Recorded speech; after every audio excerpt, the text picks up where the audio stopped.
오늘은 마태복음 13장을 가지고 천국의 비유라는 제목으로 함께 은혜를 나누고자 합니다. 이 마태복음 13장은 예수님께서 7가지 비유를 통해서 천국을 설명하고 있습니다.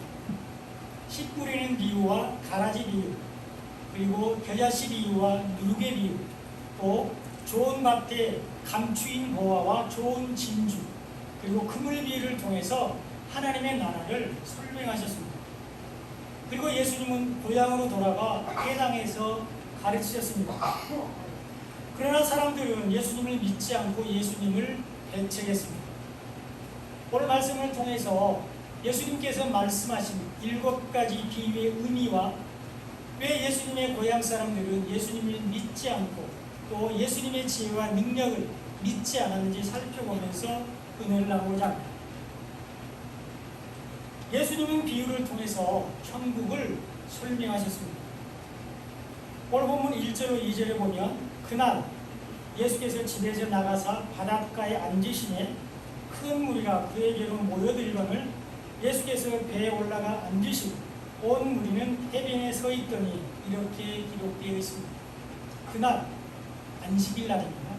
주일날 예수님께서 집에서 나가서 바닷가에 앉으셨습니다. 사람들을 기다리셨습니다. 큰 무리를 만나기 위해서 바닷가로 나가셨습니다. 예수님은 비유를 통해서 천국을 설명하기 위해서 바닷가로 나가셨습니다. 예수님은 비유를 통해서 천국 복음을 전하시기 위해서 바닷가에서 사람들을 기다리셨습니다. 바닷가에 앉으신 예수님께 많은 사람들이 모여들었습니다. 그러자 예수님께서 배에 올라가 앉으셨고 사람들은 바닷가에 서 있었습니다. 여기서 말하는 배가 방주를 상징하고요.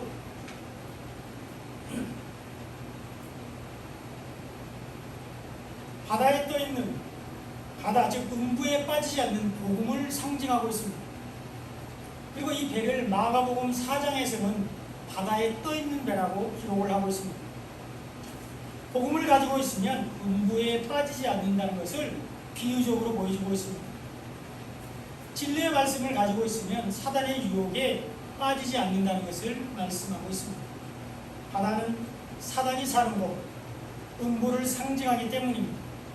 그래서 요한계시록 13장 1절에 보면 바다에 산 짐승이 나오는데 뿔이 10이요 머리가 7이었습니다. 그리고 그 머리에는 하나님의 이름, 신성을 모독하는 이름들이 있었습니다. 사단을 상징하고 적그리스도를 상징하고 있습니다. 노아 홍수 때 하나님께서 물로 온 세상을 심판하실 때 방주 안에 있는 사람들은 구원을 받았지만 방주 밖에 있는 사람들은 다 죽음을 당했습니다.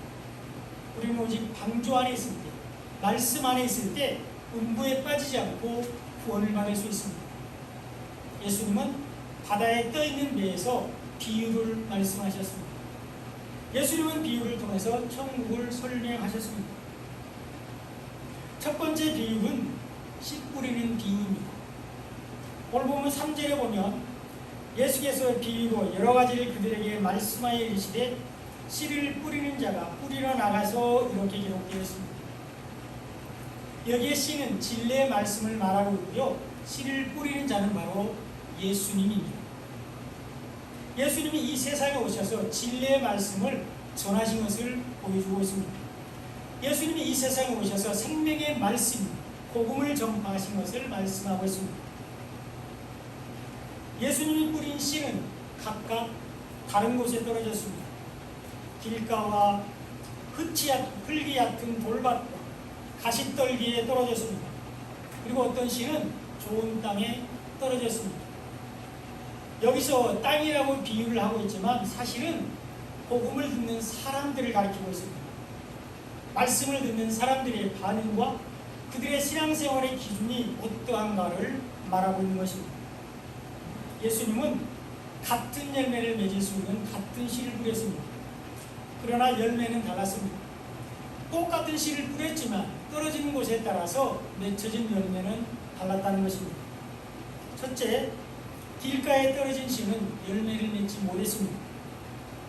여기 길가 땅으로 비유된 사람들은 교만해서 예수님이 전한 말씀을 받아들이지 않는 사람들을 말하고 있습니다. 그리고 율법에 앉아서 복음을 받아들이지 않는 사람들을 말합니다. 또한 복음을 듣고도 깨닫지 못하는 사람들이 길가 땅입니다. 이런 사람들은 열매를 맺지 못하는데요, 악한 자가 와서 그 마음에 뿌려진 것을 빼앗아가 버리기 때문입니다. 새들이 와서 씨앗을 먹어버리기 때문입니다. 사단이 와서 말씀을 빼앗아 버리기 때문입니다. 새는 사람들에게 복음을 듣지 못하게 하는 사단을 상징합니다. 말씀을 빼앗아가는 사단을 상징하고 있습니다. 또 말씀 중에서 복음을 빼버리는 사단을 상징하고 있습니다. 복음을 받아들이지 않는 사람, 믿지 않는 사람들은 열매를 맺을 수 없습니다. 또한 율법에 앉는 사람들, 복음으로 인한 구원의 열매를 받을 수가 없습니다. 둘째로, 흙이 같은 돌밭에 떨어진 씨는 곧 말라버렸습니다. 여기 흙이 같은 돌밭으로 비유된 사람들은 인내하지 못하는 사람들을 가리킵니다. 믿음에 깊이 뿌리를 내지 못하는 사람들을 말하고 있습니다. 또한 육신의 평안함을 위해서 예수 믿는 사람들을 말하고 있습니다. 이런 사람들은 말씀을 들을 때 즉시 기쁨으로 갔지만 뿌리가 없으므로 해가 돋은 후에 타서 말라버립니다. 말씀으로 인한 환난이나 박해가 오면 넘어지고 맙니다. 복음 때문에 오는 어려움을 견디지 못하고 믿음을 잃어버립니다. 그리고 예수 믿는 것 때문에 오는 시험을 믿음으로 이기지 못하고 교회를 떠나버립니다. 인내하지 못하는 사람들은 열매를 맺을 수 없습니다. 믿음과 인내는 같이 가는 것입니다.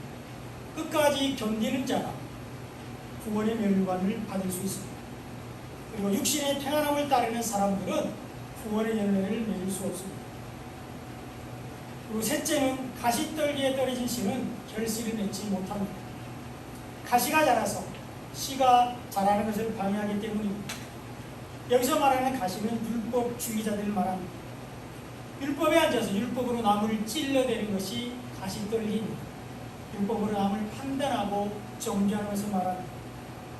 이런 사람들은 복음보다도 율법의 행위를 더 중요하게 여기기 때문에 복음의 참 은혜와 능력을 경험하지 못합니다. 그리고 생명의 말씀 안에서 자라지 못합니다. 또한 이 가시떨기는 세상의 염려와 재물의 유혹을 상징하고 있습니다. 그래서 무엇을 먹을까, 무엇을 마실까, 무엇을 입을까 염려하는 사람들입니다.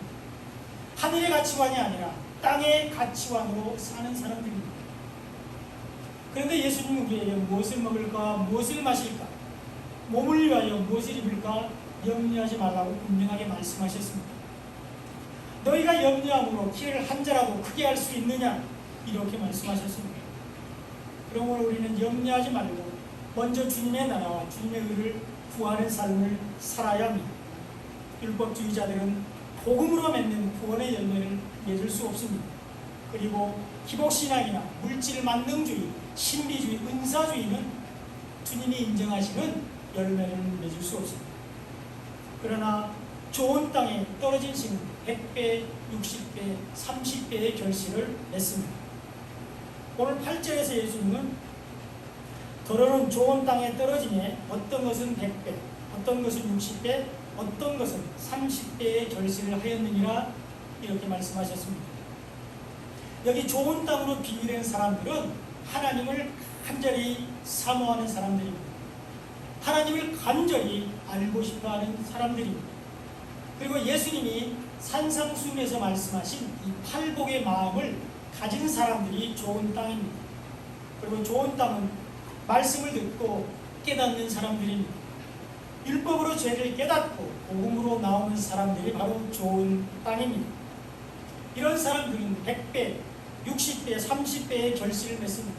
하나님께서 원하시는 열매를 맺습니다. 그러나 여기서 말하는 100배, 60배, 30배의 결실은 열매의 양을 말하는 것이 아닙니다. 많고 적음을 말하는 것이 아닙니다. 또한 하늘에 가서 받을 상급을 말하는 것도 더더욱 아닙니다.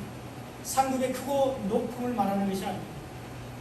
진리를 깨달아가는 과정을 말하고 있습니다. 이것이 30배, 60배, 100배의 결실입니다. 먼저 30배의 결실은 생명의 말씀을 듣고 받아들이고 믿는 것을 말합니다.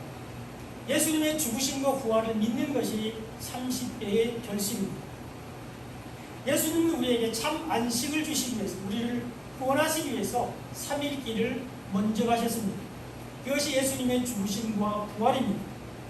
이 길이 우리에게 생명을 주시는 완전한 길인데, 이것이 충만수인 10열이라는 숫자입니다.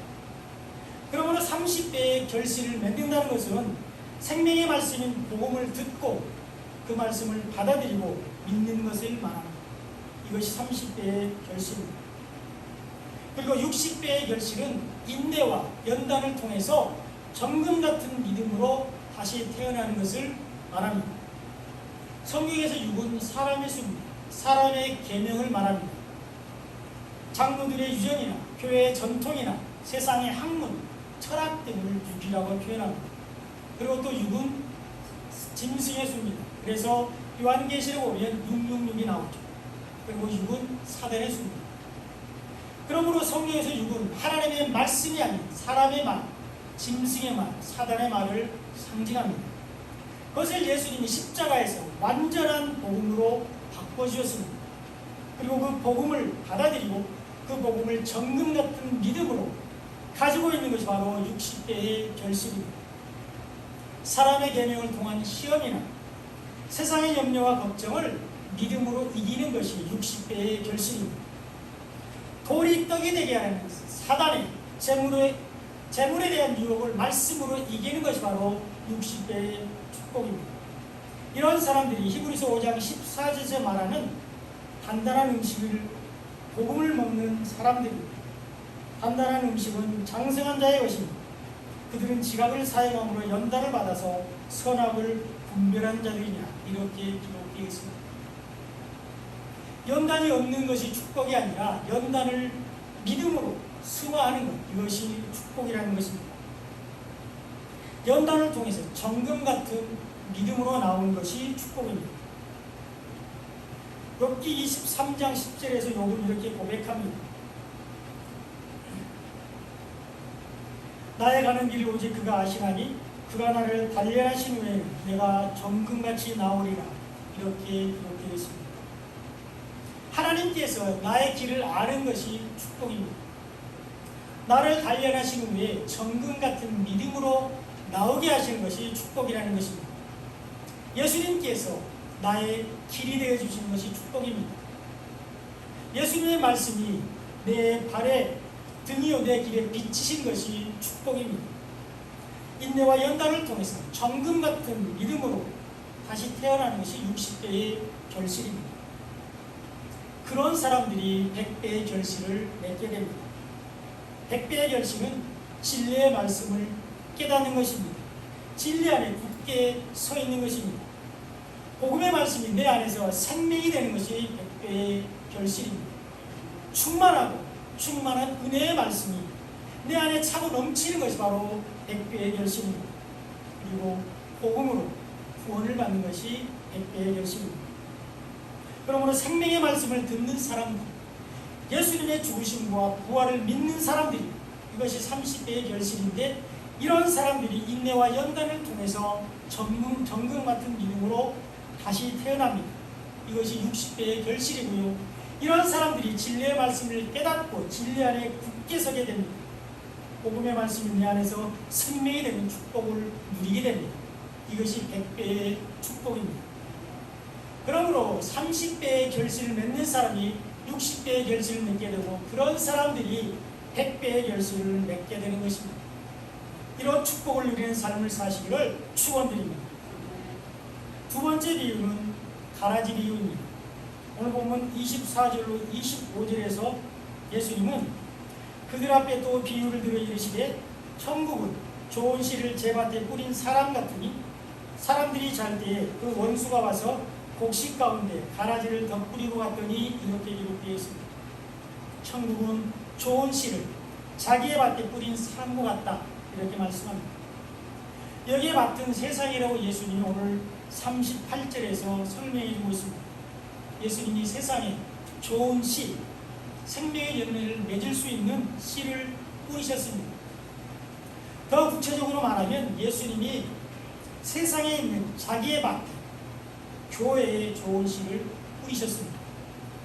이 씨가 바로 살아있고 항상 있는 하나님의 말씀입니다. 예수님이 우리에게 주신 생명의 말씀인 복음입니다. 그 복음을 받아들인 한 사람이 교회이고 그런 사람들의 모임이 바로 교회입니다. 예수님은 교회에 생명의 말씀인 복음을 심으셨습니다. 이 복음을 받아들이고 믿는 사람들이 복음으로 구원을 받습니다. 그런데 사람들이 잘 때 원수가 와서 곡식 가운데 가라지를 덧뿌리고 갔습니다. 사람들이 깨어있지 않을 때 사단들이 와서 거짓 복음, 다른 복음, 죽이는 말을 심었다는 것입니다. 성도들이 말씀 안에 깨어있지 않을 때, 성도들이 믿음 안에 깨어있지 않을 때 사단이 들어와서 알곡 사이에 가라지를 뿌리고 갔습니다. 그러므로 깨어있는 것이 중요합니다. 말씀 안에, 믿음 안에 깨어있는 것이 중요합니다. 사단은 우는 사자같이 삼킬 자를 두루 찾고 있기 때문입니다. 말씀으로 무장하지 않는 교회, 믿음으로 깨어있지 않는 교회는 반드시 사단이 들어오게 되어 있습니다. 여러분도 느끼실지 모르겠지만 저는 오늘 교회에 갈 때 참 안타깝고 이해가 안 되는 것이 교회 입구에 신천지 아웃 이렇게 써 있는 것이 있습니다.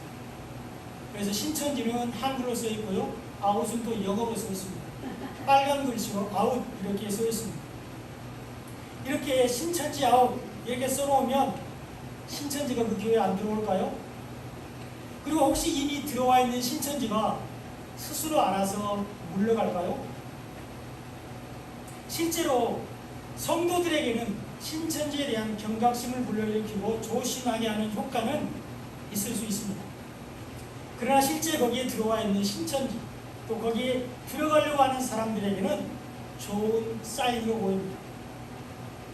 아, 이 교회는 말씀이 없구나, 여기가 내 밥이구나, 여기가 내가 옮길 산이구나, 이렇게 생각을 한다는 것입니다. 진짜 말씀이 있는 교회는 이단을 겁내지 않습니다. 신천지를 무서워하지 않습니다. 한 길로 왔다가 7길로 도망하게 되기 때문입니다. 말씀 안에 깨어있기 때문에, 믿음 안에 깨어있기 때문입니다. 하나님의 전신갑주로 무장하고 있기 때문에 사단이 들어올 수가 없습니다. 그러나 말씀이 없는 교회, 믿음이 없는 성도들에게는 이단이 침투합니다. 말씀 안에 깨어있지 않은 교회, 믿음 안에 깨어있지 않는 성도들에게는 사단이 유혹한다는 것입니다. 오늘날 교회 안에 분명히 가라지가 있습니다. 세상의 말이나 사단의 말을 자기도 모르게 따르는 사람들이 있습니다. 그리고 복음주의가 아닌 기복주의, 은사주의, 신비주의, 세속주의를 따르는 사람들이 있습니다. 생명의 말씀이 아닌 자기의 피를 즐겁게 해주는 말, 자기에게 만족을 주는 설교를 좋아하는 성도들이 있다는 것입니다. 이런 사람들은 생명의 말씀을 모르는 사람들입니다. 불법을 행하는 자들이라고 말하고 있습니다. 진리를 받아들이지 않는 사람들과 복음 외에 다른 것을 전하는 사람들이 바로 가라지입니다. 이런 사람들은 추수 때, 심판 때에 불에 태워지게 됩니다. 풀무불에 던져지게 되는 것입니다. 여러분, 교회 안에 있는 것이 구원을 보장하지는 않습니다. 어떤 신실한 공동체 안에 있는 것이 구원을 약속하지는 않습니다. 말씀 안에 깨어 있어야 합니다. 믿음 안에 깨어 있어야 합니다. 그리고 알곡이 되어야 합니다. 그래야 구원을 받을 수 있습니다. 그래야 천국에 들어갈 수 있습니다. 이것이 두 번째 비유인 가라지 비유입니다. 세 번째와 네 번째 비유는 겨자씨 비유와 누룩의 비유입니다. 오늘 보면 31절에서 예수님은 천국은 사람이 자기 밭에 심은 겨자씨 하나로 같다 이렇게 말씀하셨습니다. 이어서 32절에 보면 이는 모든 씨보다 작은 것이로되 자란 후에는 풀보다 커서 나무가 되며 공중의 새들이 와서 그 가지에 깃들이느냐 이렇게 말씀하셨습니다. 겨자씨는 씨 중에서도 가장 작은 씨로서 보잘것없는 예수님을 상징합니다. 십자가 복음을 상징하고 있습니다. 그러나 자란 후에는 풀보다 커서 나무가 되어서 공중에 새들이 깃들인다고 말하고 있는데 우리가 복음으로 구원을 받는다는 것을 말씀하고 있습니다. 이것이 겨자씨 비유입니다. 또 33절에 보면 천국은 마치 여자가 가루 서말 속에 갖다 넣어 전부 부풀게 한 누룩과 같으니라 이렇게 말씀하고 있습니다. 우리가 잘 알듯이 대체로 성경에서 누룩은 부정적인 의미로 쓰입니다. 그렇죠? 죄를 말할 때 죄성이나 또 예수님이 제일 단골로 꾸짖는 사람이 누굽니까? 바리새인들인데 바리새인들의 외식을 말할 때 누룩을 말합니다. 그리고 또 거짓 복음, 다른 복음을 말합니다. 그래서 성경에서는 떡을 만들 때 누룩을 넣지 말라고 여러 번 말씀하고 있습니다. 그런데 여기 누룩의 비유에서는 다른 의미로 사용되는데 천국의 복음이 이렇게 확산된다는 의미로 사용되고 있습니다. 복음이 땅끝까지 전파되고 확산된다는 의미로 누룩을 사용하고 있습니다. 그리고 그 일을 위해서 이 복음의 전파와 확산을 위해서 저와 여러분을 예수님의 제자로 부르시고 있습니다. 천국은 하나님을 사랑하고 예수님을 사랑하는 사람들을 통해서 전파되고 확산됩니다. 이것이 누룩의 비유입니다. 또한 예수님은 밭에 감추인 보화와 값준 진주비 그리고 그물 비유를 통해서 천국을 설명하셨습니다. 오늘 본문 44절에서 예수님은 천국은 마치 밭에 감추인 보화 같으니 사람이 이를 발견한 후 숨겨 기뻐하며 돌아가서 자기의 소유를 다 팔아 그 밭을 사느니라 이렇게 말씀하셨습니다. 천국은 밭에 감추인 보화라고 말씀하고 있는데 여기 이 보화가 예수님이 십자가를 통해서 우리에게 주신 진리의 말씀, 생명의 말씀을 가리키고 있습니다.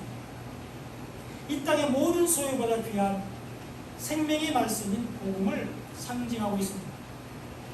그러므로 자기의 모든 소유를 팔아서 이 보화를 사는 사람이 구원을 받게 되는데 세상의 가치관이나 사람의 말이나 사람의 계명이나 사단의 말을 버리는 것을 말하고 있습니다. 세상에 속한 모든 것을 버리고 생명의 말씀으로 나가는 사람들이 구원을 받습니다. 이것이 감추인 보화 비유입니다. 또 오늘 보면 45절로 46절에 보면 또 천국은 마치 좋은 진주를 구하는 장사와 같으니 극히 값진 진주 하나를 발견하며 가서 자기의 소유를 다 팔아 그 진주를 사느니라 이렇게 기록되어 있습니다. 천국은 좋은 진주라고 비유하고 있습니다. 이 진주가 바로 하늘에서 내려온 만나 생명의 떡입니다. 생명의 말씀인 복음을 가리키고 있습니다. 민수기 11장 7절에 보면 만나는 가시와 같고 모양은 진주와 같은 것이라 이렇게 기록되어 있습니다. 이스라엘 백성들이 광야 40년 동안 먹은 만나가 여기 나오는 진주입니다. 하늘에서 내려온 떡, 생명의 떡 복음을 말씀하고 있습니다. 자기의 소유를 팔아서 이 진주를 사는 사람이 구원을 받습니다. 육에 속한 모든 것을 대성물처럼 버리고 오직 복음으로 사는 사람들이 구원을 받습니다. 이것이 진주 비유입니다. 이제 마지막 비유는 그물 비유입니다. 오늘 보면 47절에서 예수님은 또 천국은 마치 바다에 치고 각종 물고기를 모으는 그물과 같으니 이렇게 말씀하셨습니다. 여기에 그물이 바로 사람을 낚는 어부들이 사용하는 그물, 복음을 말씀하고 있습니다. 153마리의 고기를 잡기 위해서 배 오른편에 던져지는 그물입니다. 요한복음 21장 6절에 보면 그물을 배 오른편에 던지라 그리하면 잡으리라 하시니 이에 던졌더니 물고기가 많아 그물을 들 수 없더라 이렇게 기록되어 있습니다. 부활하신 예수님이 디베랴 호수에서 물고기를 잡는 베드로와 다른 제자들을 찾아오셨습니다. 제자들은 밤새도록 그물을 던졌으나 한 마리의 물고기도 잡지 못했습니다.